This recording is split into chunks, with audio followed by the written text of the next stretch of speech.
এরকম অনেকে কি করে, ফতুয়া জিজ্ঞেস করে।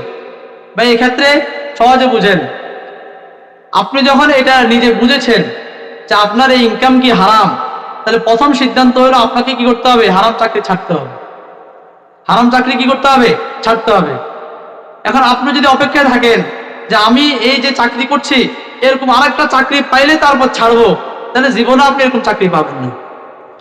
বরং আপনার জীবন ধারণের জন্য নিজে চলার মতো করে যে পরিমাণ টাকা হইলে, যে পরিমাণ অর্থ হইলে আপনি মোটামুটি খেয়ে বাঁচতে পারেন, এই পরিমাণ কোনো কামাই রোজগারের ব্যবস্থা পাইলে আপনাকে ছাড়তে হবে। যেমন বাদাম বিক্রেতারা বাদাম বিক্রি করে কিনা, এটা দিয়ে তার সংসার চালাইতে পারে কিনা, মাটিওয়ালারা মাটির কাজ করে কিনা, রাজমিস্ত্রি রাজের কাজ করে কিনা, আপনি প্রয়োজনে এই ধরনের কোনো কাজ করবেন, করে হলে আপনাকে কি করতে হবে, চাকরি ছাড়তে হবে।